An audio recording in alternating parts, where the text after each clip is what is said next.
Goeiemôre almal, wees gegroet in die wonderlike naam van Jesus op hierdie geseënde donderdagoggend en baie dankie dat ek die voorreg het om met julle 'n woord te kan deel vandag.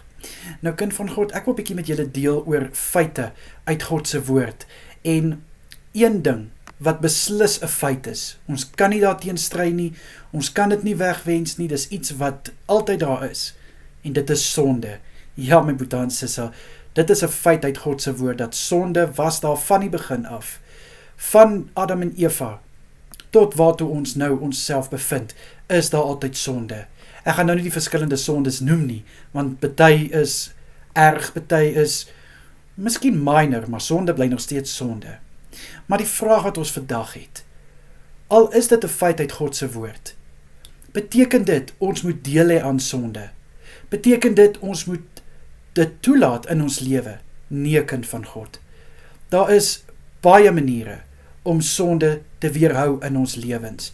En een van hulle is in Romeine 12 vers 2 wat sê, moenie gelykvormd word aan die wêreld nie, maar vernuwe julle gedagtes.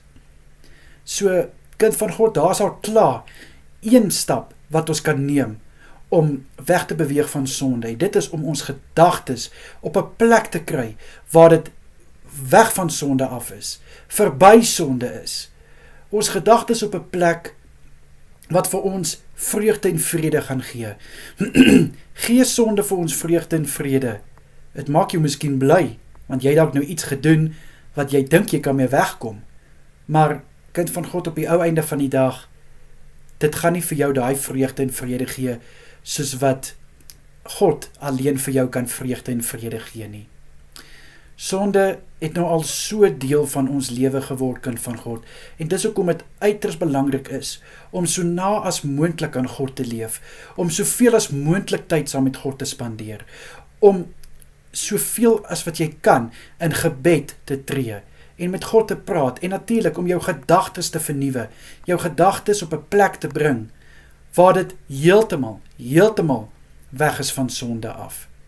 Sonde, dit sal in jou deur kom klop. Ja, dit sal. Maar elkeen van ons het 'n keuse. Gaan ons hy deur oopmaak vir die sonde, of gaan ons hy deur toehou? Dit lê ook by 'n keuse, my boetans. Ons elkeen het 'n keuse ook. En dis die tweede stap. Gaan jy kies om hierdie sonde toe te laat, of gaan jy kies en sê nee, ek het nie hierdie sonde nodig in my lewe nie, ek wil eerder weg beweeg van hierdie sonde af.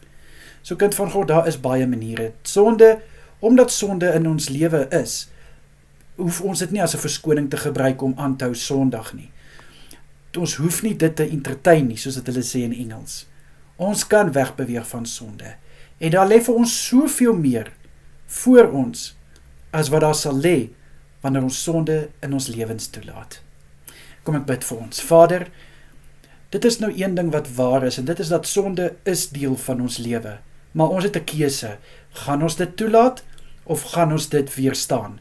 Vader, gaan ons gedagtes rig op sonde, of gaan ons gedagtes rig op hemelse dinge? Vader, ek bid in Jesus naam dat ons voor U sal hierdie keuse maak, en liewe Here, dat U vir ons sal lei en ons sal rig. Asseblief, Vader, in die kosbare naam van Jesus, is dit my gebed vir oggend. Amen en amen. Julle moet 'n baie lekker dag verder hê. Kyk mooi na julleself, wees geseënd, tot môre toe. Totsiens julle.